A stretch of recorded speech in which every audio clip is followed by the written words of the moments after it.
Boa noite, muito boa noite! Está no ar o Tá na Hora Vale, comigo Vinícius Valverde, diretamente do estúdio da TH+, aqui em São José dos Campos, para toda a nossa região. Seja bem-vindo, seja bem-vinda. Bom início de semana para todo mundo. Não tão rebelde quanto esse meu cabelo, mas enfim, vamos juntos por aqui até mais ou menos às 7 horas e 20 minutos. Você vem comigo pelo 997524005, 997524005, 997524005. Deixa eu arrumar aqui esse luscofôncio aqui, rapaz, que senão vamos dizer por aí que eu não tô muito bem ajeitado com esse luscofôncio aqui, rapaz. Aqui, ó. A gente põe pra cá e joga pra cá esse cabinho, pá. Ai, coisa linda. Cheguei cheio de expressão corporal. Acabei com o trabalho de Luquinha. Olha aí, pessoal. Não deixe de participar por aqui, ok? Esse programa, você sabe, é feito por você, com a sua participação, que é muito importante. Na sexta-feira a gente falou de um acidente fatal que aconteceu no anel viário. Vocês se lembram que a gente mostrou um carro capotado, o outro muito amassado, e uma pessoa, uma mulher de 50 anos, acabou morrendo aqui no anel viário em São José dos Campos, não é isso? Bom, a Beatriz Plaça é quem chega ao vivo aqui, nos trazendo atualizações sobre esse caso, porque ela falou com a família da Cibele, é isso? Boa noite, Beatriz Plaça. Oi, Vinícius, boa noite para você, para todo mundo que está acompanhando aqui o Tá Na Hora. É isso, nós fomos até a casa em que ela morava com a mãe e, Vinícius, é muito triste, né? Porque esse acidente foi na quinta-feira passada, quando a Cibele das Dores Araújo, de 49 anos, ela saía do trabalho por volta das 11 horas da noite, foi atingida por um veículo em alta velocidade ali no anel viário em São José dos Campos e ela estava indo para casa. E lá a gente descobriu que ela morava com a mãe e ela cuidava da mãe dela, ela e mais 2 irmãos, tá? E ela cuidava da mãe que está com começo de Alzheimer. Então nós chegamos lá na casa e os irmãos falaram bastante de como a Cibele era, né? Uma pessoa muito alegre, uma pessoa que cuidava muito do próximo, afinal ela trabalhava em um hospital, então ela tinha esse dom de cuidar. E a irmã dela tocou em um assunto muito importante. Ela tinha muita cautela no trânsito. De acordo com a irmã, ela era muito cuidadosa. Vamos ver o que eles falaram. Tem costume de sair do serviço dela às 11 horas, 23 horas, porém foi passando a hora e nada dela chegar. Liguei no celular dela, não tive retorno. Quando foi 2h20 da madrugada, a delegacia do satélite me ligou, informando que era para ir até a delegacia, comparecer, para pegar os pertences dela. Só que no telefone ainda não me deram nenhuma informativa, não falaram nada. Aí chegando lá na delegacia, conversei com o delegado que estava lá, ele pegou e falou, esses aqui são os pertences da Cibele. Ela sofreu um acidente no anel viário e ela encontra-se lá na Vila Industrial. Somente essas informações. Aí, posteriormente, eu fui lá para a Vila Industrial para obter mais informações. Infelizmente, não consegui conversar com o médico na Vila Industrial, nós não tivemos um diálogo com o médico, foi os enfermeiros que conversaram comigo e com a minha esposa, que também foi junto comigo, e eles deixaram eu ver ela, mas infelizmente ela estava em coma. No dia seguinte, ela veio a óbito às 7 horas da manhã e para a gente é um susto muito grande, porque é uma pessoa que sempre trabalhou, cuidou da saúde, e ultimamente ela estava cuidando mais da saúde dela, do bem-estar dela, e uma pessoa com muita cautela em trânsito, ela tinha todo o cuidado, acabar tendo uma morte trágica dessa, uma pessoa que estava em alta velocidade, que não teve nem socorro e acabou fugindo, e tirou a vida e acabou ferindo não uma pessoa, feriu uma família toda, destruiu uma família toda, porque nós sempre fomos todos unidos. E ela cuidava da minha mãe, e ela era o xodó da minha mãe, porque ela sempre esteve presente em tudo, medicação, levar no médico, acompanhamento no dia a dia, os remédios da mãe, a mãe para dormir, é ela que colocava. Então é toda uma... Tipo assim, a dor que eu tenho hoje é... Eu perdi a minha irmã, só que porém eu olho no olho da minha mãe, eu vejo a mágoa, a tristeza, e isso me dói mais ainda. Por causa de um irresponsável.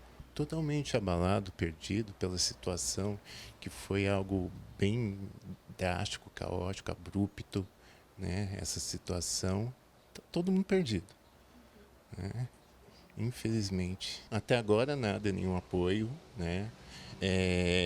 Nós queremos justiça pela situação no local que foi o acidente, que diz que tem câmera, acessar isso, aquilo, diz que é inteligência, só que, poxa, nenhum retorno, nada, câmera que não funcionou, né, que não conseguiu identificar. Nós estamos chocados com isso, viu? Vinícius, situação revoltante, muito difícil, porque ali no Anel Viário também tiveram outros acidentes que a gente comentou. No ano passado, em setembro, uma mulher morreu do mesmo jeito, ela estava indo até o trabalho e aí um carro em alta velocidade bateu no carro que ela estava e ela morreu na hora também. Então é muito triste essa situação. No caso da Cibele, o veículo que bateu no carro dela, de acordo com as informações do boletim de ocorrência, era um veículo de transporte de aplicativo, né, em que 5 pessoas estavam dentro desse veículo, só que o motorista ainda não foi identificado. Foi ele que bateu e ele que saiu sem prestar qualquer tipo de socorro. Ele fugiu no momento ali do acidente. E olha só, o caso está sendo investigado, claro, e foi registrado como lesão corporal culposa na direção e também omissão de socorro. Permanece a investigação. O irmão da Cibele falou sobre as câmeras de segurança. De acordo com eles não tiveram acesso às imagens, mas o que a polícia fala é que não conseguiram identificar o motorista desse carro até agora, após 4 dias desse gravíssimo acidente. Eu volto com você no estúdio. Bia, você me ouve? Você me ouve? A Bia me ouve direitinho? Bia, você comentou, enquanto a Bia falava comigo, o meu diretor estava soprando no meu ouvido algumas informações do caso do ano passado, que eu me lembro bem. Eu agradeço ao meu diretor que estava falando comigo, mas acabei perdendo o que a Bia estava falando sobre um carro com 5 pessoas. O que era que você estava dizendo, Bia? Vamos lá, então, foi um carro, nesse acidente com a Cibele, Vinícius, foi um carro que é aqueles carros de aplicativo, né? 5 pessoas estavam dentro desse carro, pediram esse carro por aplicativo e eram essas pessoas que estavam lá dentro, que são pessoas que foram ouvidas pela polícia e falaram que o carro estava em alta velocidade, só que o motorista ainda não foi identificado. Entendi. Ok. Bia, obrigado pela informação. Então, mas agora, assim, as câmeras falharam, né? Ou não deram uma identificação tão perfeita, isso a gente já disse na sexta-feira. Eram 5 pessoas, é lógico que tem que saber, e tem como saber quem era o condutor. Tô certo ou tenho razão? Ué, se o cara é de um aplicativo, e se eram 5 pessoas dentro e as 5 foram ouvidas, elas têm que falar. Até porque elas estavam no carro e também deram linha no pipa. Ué, foram embora, o cara foi embora. Ah, mas ele era o condutor. Bom, mas elas estavam dentro do carro. E não viram o estrago que aconteceu? Gente, são 2 carros destruídos que estão aí. O meu diretor insistia aqui em falar sobre aquilo que aconteceu em setembro. Um casal que eu me lembro, evangélico, naquela ocasião foi a Cleonice, que era uma cozinheira, inclusive, que ela morreu, eles estavam ouvindo louvor. Eu me lembro dessa história, que o marido falando disso, o Clodoaldo, e quando veio o carro e atropela praticamente eles, né? Como foi o caso agora com a Cibele. Aquela época, vocês se lembram, não sei se meu diretor também que está aqui falando comigo, se lembra, que quem roubou o carro, quem furtou o carro, era um cara que tinha passagem criminal, pegou o carro de uma ex-namorada, um Renegade branco, vai dar na traseira. Gente, e eu falo ainda de um outro acidente que também deixou todo mundo chocado, que aconteceu na semana passada, que matou o professor Fábio e a estudante, a Micaele, vocês se lembram? Que é aquele caminhão que vem ali na Rio Santos e lambe o carro e joga o carro contra um caminhão que vem na direção contrária. Para vocês terem uma ideia, o professor foi lançado a mais de 20 metros e eu acho difícil que o professor estivesse sem o cinto de segurança. Tem gente que comenta nas minhas redes sociais, inclusive quem comentou é um grande médico oftalmologista, que também tem um trabalho importante sobre acidentes de trânsito. Falou, Vinícius, mas se ele foi lançado ele estava sem cinto. O pior é que a gente acha até que ele estava de cinto. Olha a loucura, olha a batida que foi. Teria rompido o cinto. E são tantas coisas com as quais a gente lida. Olha aqui, essa aqui é a imagem desse acidente que eu estou falando. Ó, o caminhão arrasta, atropela e leva o carro do professor e da aluna a dar de cara com outro caminhão que vem no sentido contrário. Gente, nos 3 casos aqui que nós citamos, qual é o ponto em comum? A irresponsabilidade, a alta velocidade, a condução, que não dá para se admitir num trecho como esse de estrada, tão pouco, num trecho de cidade como é o anel viário. Os caras vêm a que velocidade para lamber e fazer atropelar um outro carro, pelo amor de Deus. Tantas tragédias acontecem no mundo. A gente viu recentemente aquele terremoto lá em Mianmar, vocês viram, né? Tenho certeza que todo mundo viu. Como é que você vai evitar isso, né? Mas isso aqui é uma tragédia evitável. E é só ter um mínimo de neurônio e entender que a sua condução irresponsável pode matar uma pessoa. E como disseram os irmãos da Cibele, agora falando do caso de sexta-feira, ele não matou uma mulher enfermeira, cuidadosa, cautelosa, que cuidava da mãe. Eles feriram de morte uma família inteira. Tá assim, ó, atônita, sem saber o que fazer.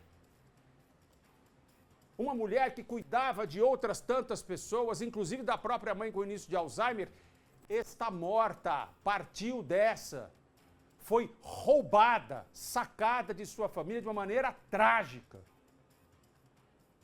Pela idiotice, que não tem outro nome, idiotice, pela condução criminosa desse cara que trabalha com um aplicativo e que, segundo informações, eram 5 pessoas no carro e eu espero que essas pessoas tenham a hombridade, a honestidade. Vamos começar a melhorar esse país, gente. De falar. Pô, vai e fala. Olha,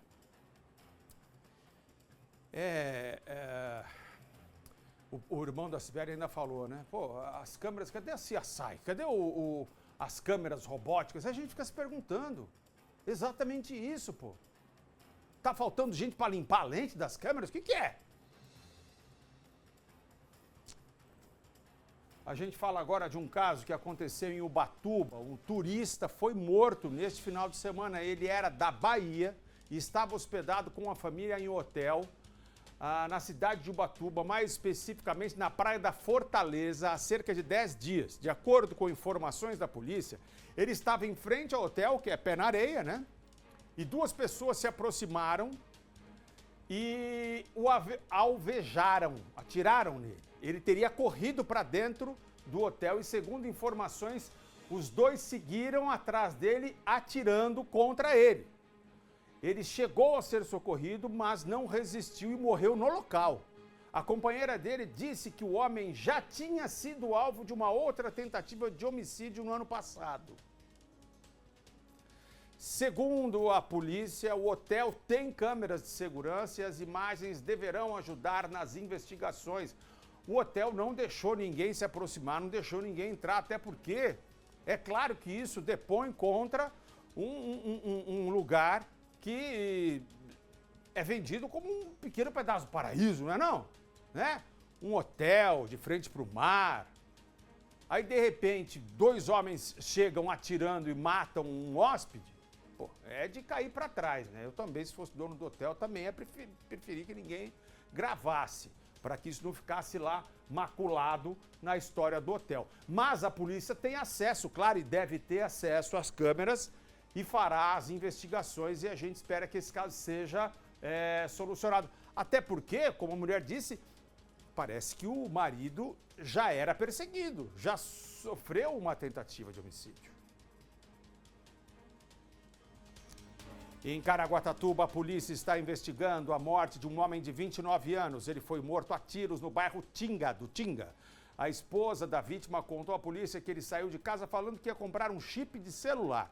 No caminho, ele foi morto. Testemunhas dizem que quem atirou contra ele foi um homem conhecido por envolvimento com o tráfico de drogas no bairro. Quer dizer, lá no bairro do Tinga, eles sabem quem é o cara que é envolvido com droga, ou tráfico de droga. Mas a polícia aí demora um pouquinho para pegar eles, né? Porque às vezes pega, mas o que faz a justiça?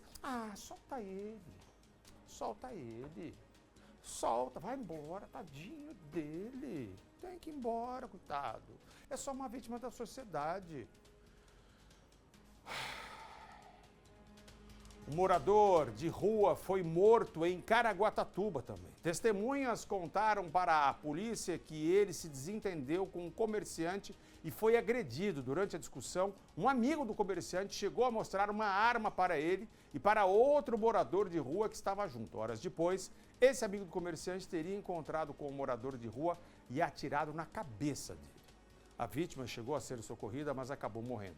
De acordo com informações do boletim de ocorrência, ele era de Cachoeira Paulista, tinha 36 anos e vivia em situação de rua na cidade do litoral. Testemunhas disseram que esse homem se envolvia em constantes discussões, ou constantemente em discussões. A gente precisa lembrar que sim, nem todas as pessoas que estão nas ruas estão cometendo qualquer tipo de infração. Muitas delas estão abandonadas, outras isoladas, enfim. Mas também há uma boa porcentagem dessas pessoas que prejudicam os comércios, que ameaçam comerciantes. É uma situação muito difícil. A gente, nesse momento, olha lá para a Cracolândia, né? Que são tantas pessoas em situação de rua em função do vício, mas que estão lá atrapalhando também tantos e tantos comerciantes. E aí pode ser que alguém diga, não, mas Vinícius, calma, pelo amor de Deus. Vamos lembrar do padre Júlio Lancelotti, que é tão cuidadoso. Importantíssimo o Júlio Lancelotti, todo o trabalho que ele faz. Mas eu também fico preocupado com os comerciantes que perdem tantas e tantas pessoas que deixam de consumir ali por conta da presença de pessoas em situação de rua. Sim, é o que é. O que eu desejo do fundo do meu coração é que a gente viva num país em que as pessoas não fiquem em situação de rua, ou que não seja uma situação tão precária e degradante, mas eu também anseio que os nossos comerciantes não tenham que ser tão heróis para viver de empreendedorismo e de comércio nesse país, porque, olha, não é brincadeira. Você tem que lidar com coisa pra caramba e ainda ter lá na frente do seu comércio um caboclo pedindo, enxuriçando. Algumas vezes, alguns deles cometem pequenos furtos, também é. Ou tô certo ou tenho razão, pô? Então, tem um cara que eu paro sempre aqui num supermercado, indo pra minha casa, que também tem uma farmácia lá, eu paro lá quase todo dia. Pô, o cara tá lá todo dia. Oi, tudo bem? Aí você olha, ele tá pedindo coisa lá. Você olha atrás de um carrinho ali onde ele fica, cheio de coisa. Feijão, arroz, um monte de coisa que as pessoas dão. Quem quer dar, quem sou eu para falar qualquer coisa? Porque um homem forte daquele, rapaz, não vai trabalhar? Ah, Vinícius, não tem trabalho. Não sei, esse país aqui mostra menos de 7% de desemprego, salvo engano deste que vos fala. E daí, não, todo mundo tem que ir ajudar? Todo mundo? Eu acho ele ele me incomoda pra caramba. Me incomoda. Desculpa falar, me incomoda. Posso estar errado. Posso, claro que posso, mas me incomoda. Imagina um comerciante. Comerciante, exatamente, o meu diretor está falando, gera emprego, paga imposto, ainda tem que lidar com esses caras na rua. E a gente fez aqui há algum tempo uma matéria lá em Jacareí, no centro de Jacareí, que as pessoas estavam sofrendo pra caramba por causa das pessoas em situação de rua que defecavam ali nas calçadas. Veja, eu não quero que as pessoas em situação de rua sejam exterminadas, não é nada disso, pelo amor de Deus. Eu quero que elas não existam no sentido de que elas tenham apoio, né? Emprego, que elas possam ter atividades, que elas possam ser acolhidas, não é recolhidas, acolhidas em algum lugar e que elas aprendam novas atividades, que assim seja. Mas não é porque elas existem que as pessoas que ralam pra caramba nesse país, que são comerciantes e empreendedores, têm que lidar com elas também, porque não é mole. E também não estou aqui justificando nem de perto que alguém atire na cabeça de um morador de rua, como é o caso que a gente acabou de citar. Pelo amor de Deus, hein? Também tem gente que bota fogo, que é um absurdo, é criminoso. Mas isso aí já é criminoso, já vai cometer crime, já tem que ir pra jaula, né? Caboclo desse. Em Pindamonhangaba, amigos e parentes da Márcia Regina, uma mulher sobre a qual a gente falou há cerca de uma semana, um pouco mais talvez, no dia 18 de março ela foi encontrada morta em Guaratinguetá, pois esses amigos e parentes fizeram uma manifestação no final de semana, eles cobram um esclarecimento sobre o crime e ações efetivas no combate à violência contra a mulher. Veja. Com a tristeza estampada no rosto, a mãe de Márcia ainda não acredita na morte da filha e pede que a justiça seja feita. Ela vai fazer muita falta porque é a única filha mulher que eu tenho. E ela todo domingo está em casa. Eu fico pensando, nunca mais eu vou ver minha filha. Nunca mais vai ter uma comemoração com ela junto. Porque esse monstro, porque isso não é um homem, é um monstro. Que seja feita justiça. É só isso que eu desejo. Familiares e amigos se reuniram na Praça Monsenhor Marcondes, no centro de Pindamonhangaba, com cartazes, camisetas e mensagens, com pedidos de respostas para o crime e para o fim da violência contra a mulher. Eu lembro que quando eu soube que ela desapareceu, eu até mandei uma mensagem para ela, perguntando, Márcia, tá tudo bem? Porque eu ainda tinha esperança que ela voltasse. Ontem mesmo estava trabalhando e eu só lembrava dela, falando, não, amanhã eu tenho que trabalhar. Ah, não vou ficar muito. Ela sempre, nossa, está doendo muito. Márcia Regina era recepcionista de uma faculdade e tinha 50 anos. Ela foi vista pela última vez no dia 17 de março, quando saía do trabalho. Segundo o boletim de ocorrência, o corpo de Márcia foi localizado um dia depois, em uma ponte de uma estrada rural na cidade vizinha, Guaratinguetá. Márcia tinha cortes no pescoço. Na ponte, a perícia policial encontrou sangue. Todo dia se mata uma mulher por nada. Aí vem dizendo que a Maria Penha ajuda aquele documento que eles assinam, mas o documento não evita que um psicopata pega a mulher e faz a atrocidade que eles fazem. E a minha dor maior é que a minha filha foi judiada, né, quando pegaram ela. A Polícia Civil de Guaratinguetá, cidade onde o corpo de Márcia foi encontrado, segue com as investigações, mas até agora ninguém foi preso. Que a justiça na nossa terra seja feita, porque esse elemento, estando foragido, ninguém sabe onde ele se encontra, com certeza, se cair no esquecimento, ele vai fazer outra travidade dessa aí. Porque quem faz uma vez, faz duas, três e quantas vezes quiser, se a justiça nossa não tentar deter esse elemento. É um crime brutal, né? Mas a gente está tentando ter força para... Está na luta, é difícil, querida. Olha, a gente, assim, lamenta profundamente que essa família, que esses amigos estejam passando por essa perda tremenda da morte dessa moça, né?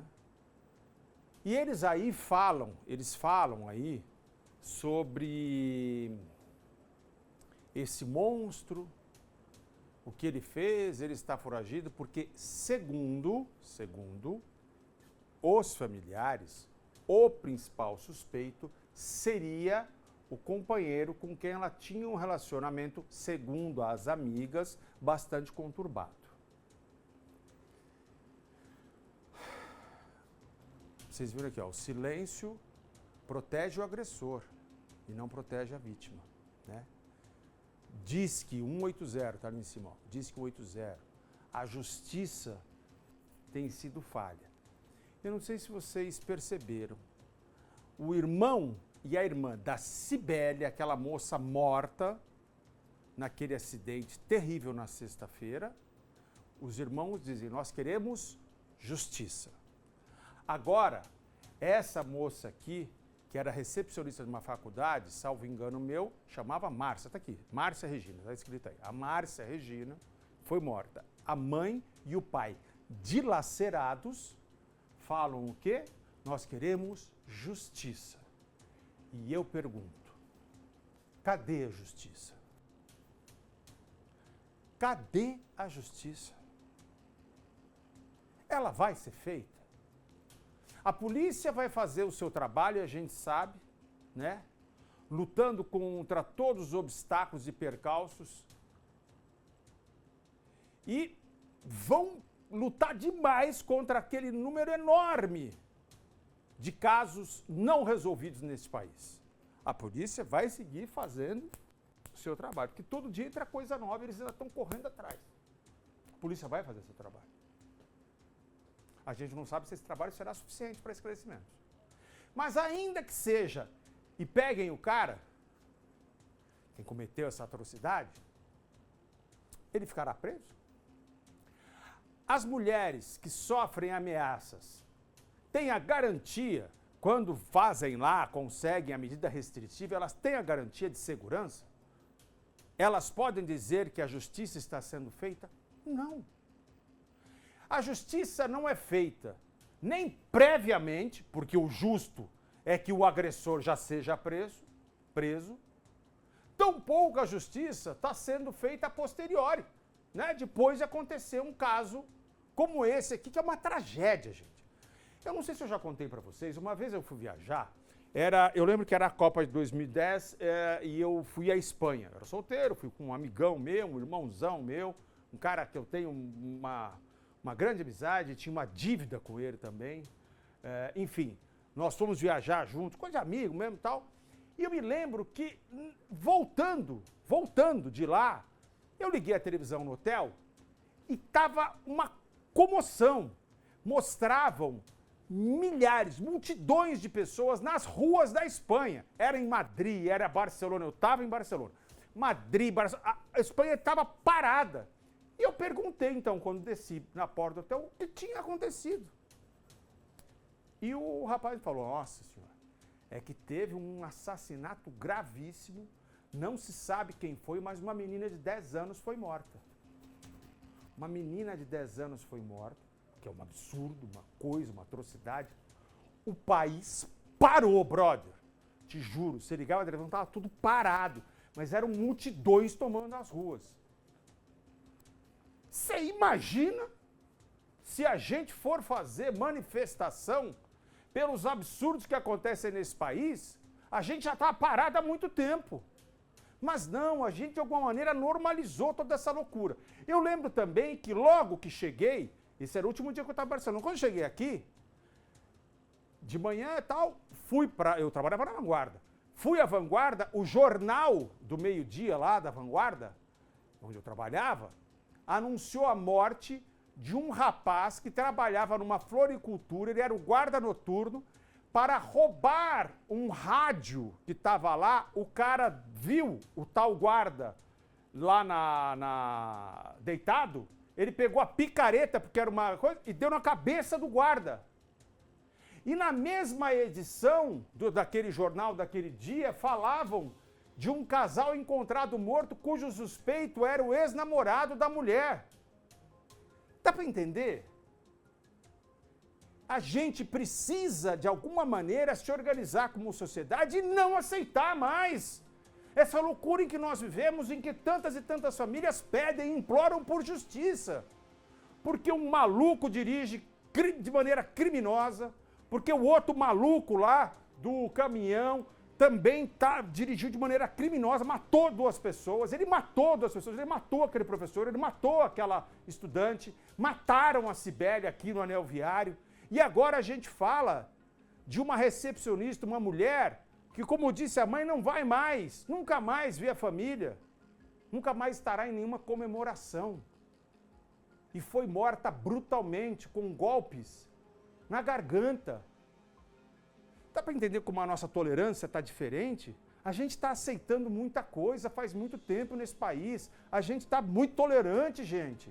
A gente perdeu a noção do que é o normal. A gente está normalizando a barbárie. A gente está perdendo até a noção de se indignar. Pelo amor de Deus. Vamos para alguns números aqui. A Secretaria de Segurança Pública disse que o caso continua sendo investigado. Esse é o notapé da Márcia Regina, né? Nós questionamos se houve algum avanço nas investigações e eles se limitaram a dizer que por hora não há novidades, o que também é uma tristeza para a família, né? E para nós como sociedade, não é só a família da Márcia que sofre com isso. Eu posso ir para os números agora, meu diretor, ou não é agora que vamos falar dos números? Vamos para o break? Vamos para o break, depois a gente fala de números, porque a Secretaria de Segurança de São Paulo soltou alguns números aí, né? Vamos para o nosso intervalinho, daqui a pouquinho eu estou de volta com mais Tá na Hora Vale, fica por aí.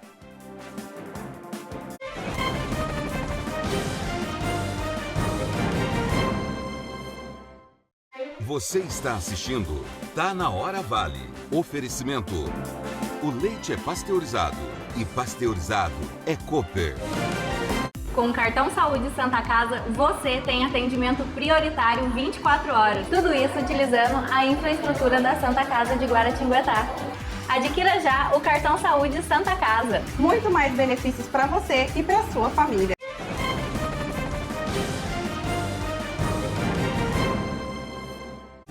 De volta por aqui com o nosso Tá na Hora Vale.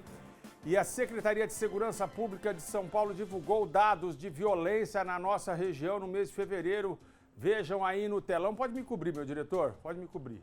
Aí vocês estão acompanhando. Olha, do lado esquerdo de vocês é o ano atual, o ano de 2025, né? De janeiro para fevereiro, houve um aumento de 35% no total de homicídios. Em relação ao ano passado, que aí é o lado direito da tela de vocês, janeiro de 24, fevereiro de 24, total de 51 homicídios, a gente vê uma queda de 21%. De toda forma, é importante que se diga que as conclusões numéricas são um aumento de janeiro para fevereiro deste ano, no caso de homicídios, mas uma diminuição se comparado ao mesmo período do ano passado. Só que, seja lá qual for o número, se houver apenas um homicídio, isso já é, né, uma coisa muito forte. A gente tem mais uma tela aí para falar do total do número de roubos. Vejam aí. Janeiro de 25, fevereiro de 25, 294, 255. Houve uma queda de 13% de janeiro para fevereiro deste ano. Contudo, você olha do outro lado, janeiro de 24, fevereiro de 24, um total de 631 casos, também uma queda de 13%, inclusive 13% e 13%. Então, se a gente fizer uma comparação, janeiro de 25 para fevereiro de 25, queda de 13%. Se fizer a comparação dos meses de janeiro de 25, fevereiro de 25, com janeiro de 24, fevereiro de 24, também há uma queda no número de roubos. Vamos para uma outra tela, coloca para mim aí, ó, total de estupros, um aumento geral de 11,5%. Vejam aí, janeiro de 25 e fevereiro de 25, 80 casos e 75 casos. De janeiro deste ano para fevereiro deste ano, uma queda de 6%. Contudo, se comparar janeiro e fevereiro do ano passado para esse ano, houve um aumento de 11,5%. De 139 casos para 155 casos. Total de furtos, aumento de 1,2%. Janeiro de 25, você vê aí, né? De janeiro para fevereiro desse ano, uma queda de 13%. Porém, comparando os meses de janeiro e fevereiro deste ano com os do ano passado, há um registro de aumento de 1,2% nos casos, ok? São esses os números. Lembrando que, quer ver? Volta, eu fiquei lendo as porcentagens de queda e tudo mais, mas olha quantas pessoas sofreram furto. 1.890, são quase 2.000 pessoas. Aqui, mais 1.724 pessoas, um total de 3.705 pessoas. Agora, volta à tela anterior. Aqui a gente estava falando de furtos. Casos de estupros, olha lá, total 155, o ano passado 139. É muita gente. Isso aqui é estupro. Volta à outra tela, total de... Eu acho que esses números são melhores, são mais realistas, falam mais com a gente, ou devem nos tocar mais do que a questão só sobre queda e aumento, né? Total de roubos, são 549 pessoas que foram roubadas.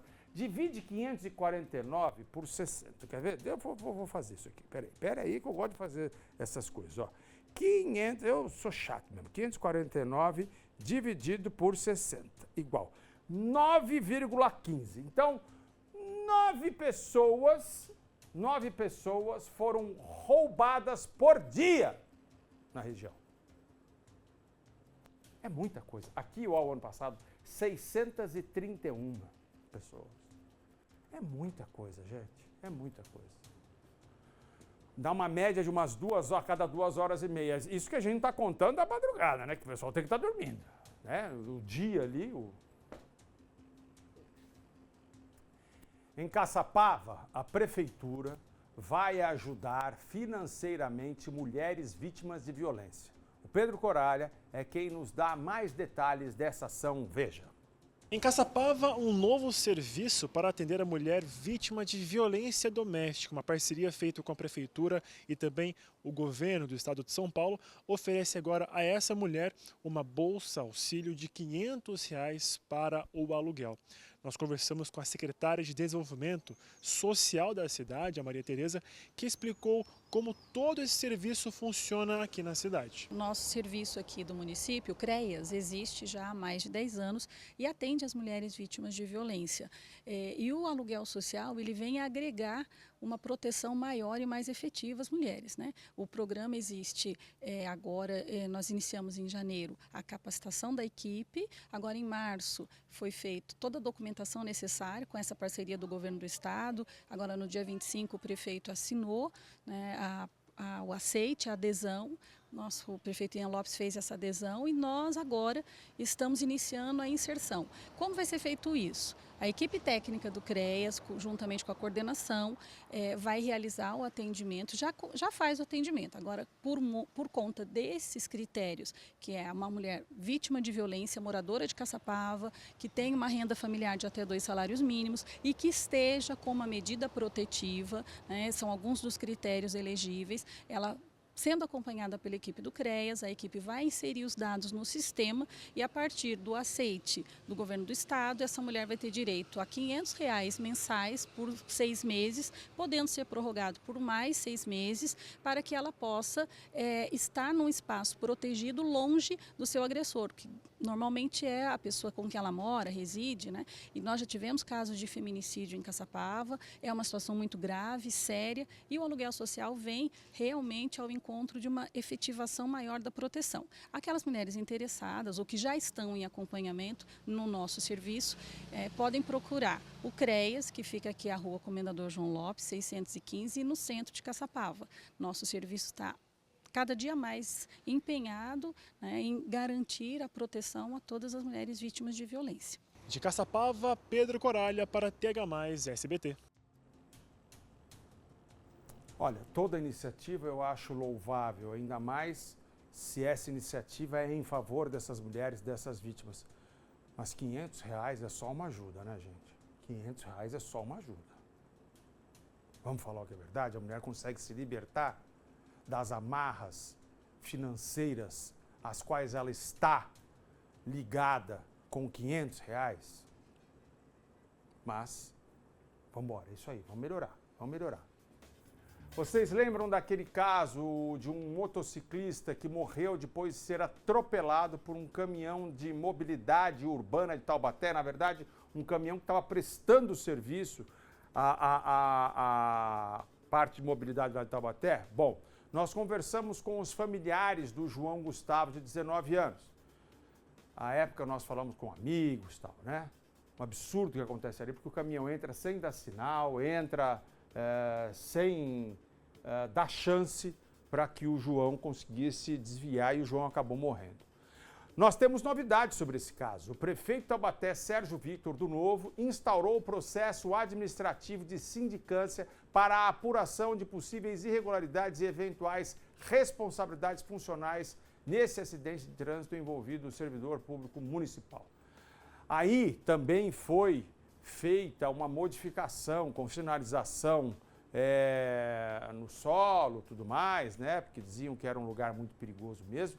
Mas no caso que a gente mostrou, é uma total imperícia e irresponsabilidade de quem estava conduzindo aquele caminhão, não tem nem o que dizer. Olha aí, ó.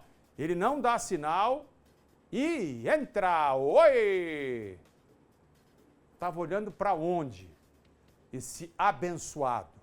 Para onde ele estava olhando? Que matou esse menino. Que tudo seja apurado, né? E que tudo seja apurado, que se houver, de fato, a constatação da culpa, eu não posso falar que ele é culpado. Eu acho que é, mas não posso falar. Que ele seja penalizado. Porque a família foi penalizada de maneira, assim, ferida de morte. E olha só o que aconteceu em Lorena. Uma casa pegou fogo com 4 crianças dentro, é isso mesmo. Os 4 estavam sozinhos. Por sorte, um vizinho conseguiu salvar as 4 crianças. E a responsável por essas crianças, segundo a polícia, teria saído para consumir bebidas alcoólicas. Como é que crescem essas crianças? Né? Bom, ela foi presa em flagrante por abandono de incapaz e incêndio culposo sem direito à fiança e foi encaminhada ao sistema prisional. As crianças receberam atendimento médico e estão sob os cuidados do Conselho Tutelar. As causas do incêndio ainda estão sendo investigadas. Olha o tamanho do problema. Talvez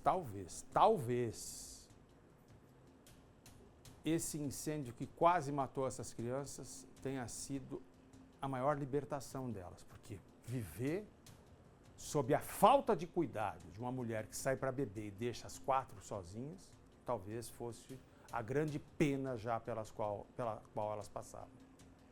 Ah, Vinícius, mas é mãe. Mãe fazendo isso? Vamos para mais um intervalinho por aqui, daqui a pouquinho eu estou de volta com mais Tá Na Hora, fica por aí.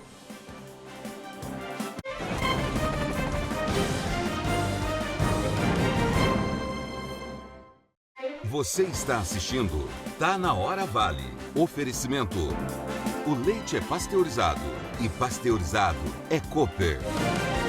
Ei, você empreendedor, quer ter mais vantagens nas suas vendas? Com a Monetics, vender em 12 ou 18 vezes nunca foi tão fácil. E na Monetics, você conta com a taxa Smart.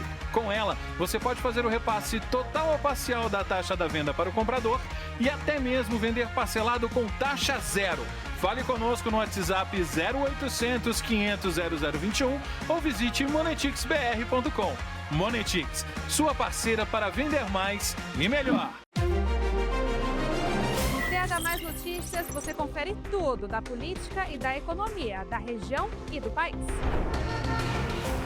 Empreendedorismo, meio ambiente, comportamento e cultura também passam por aqui. Eu sou Gabriela Leite e a gente se encontra às 7h20 da noite, de segunda a sexta-feira, aqui na TH Mais SBT.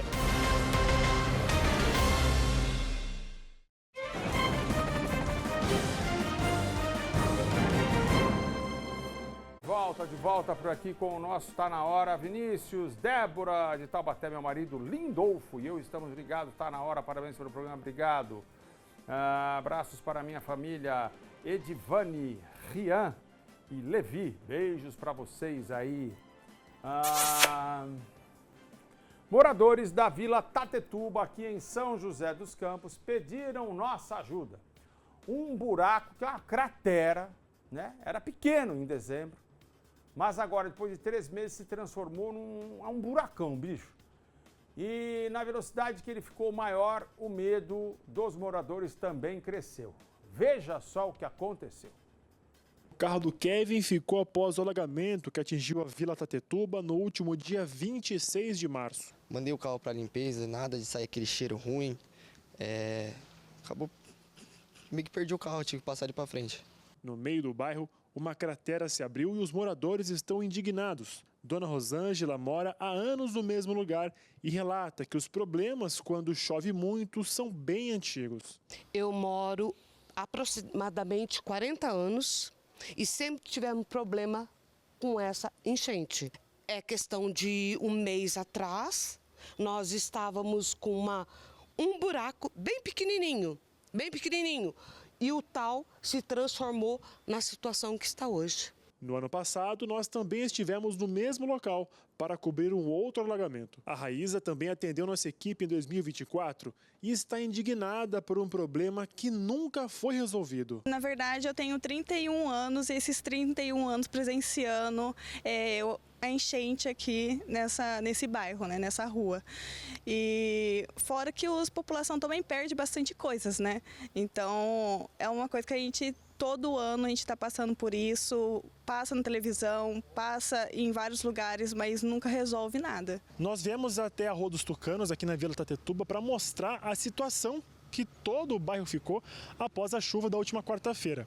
Olha só o tamanho desse buraco que foi aberto por causa da força das chuvas. Segundo os moradores, era um pequenino buraco que existia nesse local, ao lado dessa grade, que servia como uma espécie de boca de lobo já instalada anteriormente para a vazão da água, já que era muito comum que a água se acumulasse por aqui, então por isso foi instalado esse gradil aqui, uma espécie de boca de lobo. E bem em frente ao buraco, dá para ver aqui, ó, no muro da Sabesp, a altura em que a água chegou na última chuva, bem em frente à própria Sabesp.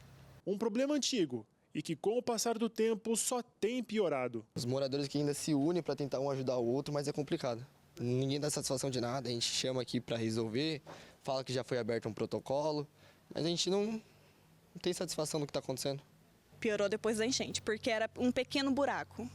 Hoje é um imenso buraco. Até agora, pelo menos eu não estou sabendo assim de nada, sem notícias nenhuma. Nós pedimos, com certeza, ao senhor prefeito Anderson, que nos dê atenção para que ele possa vir e solucionar o nosso problema. Nós temos que ter uma solução.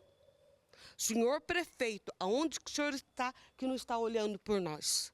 Por favor. Depois da gravação da reportagem, choveu mais e o buraco, acredite, aumentou. A prefeitura falou que já fez algumas vistorias e fez projetos para a recuperação da galeria de águas pluviais e para o restabelecimento do asfalto. A previsão é que as obras comecem em breve.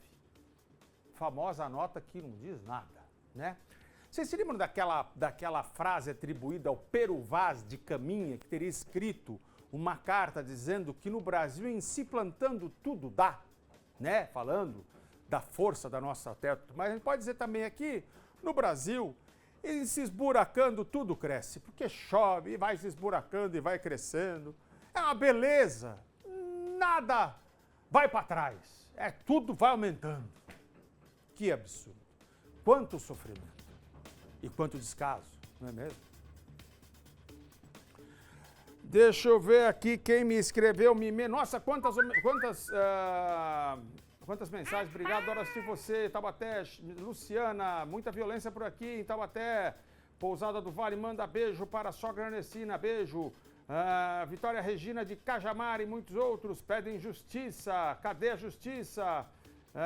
Essa medida protetiva é fornecida às mulheres ameaçadas, eu digo, papel higiênico tem mais utilidade, Luiz São José dos Campos, essa é a sensação, percepção das pessoas. Muito obrigado mais uma vez por você ter estado comigo aqui no nosso programa. Fiquem com Deus, sigam na nossa programação. Se ele assim permitir, amanhã a gente está de volta. Beijo, fui!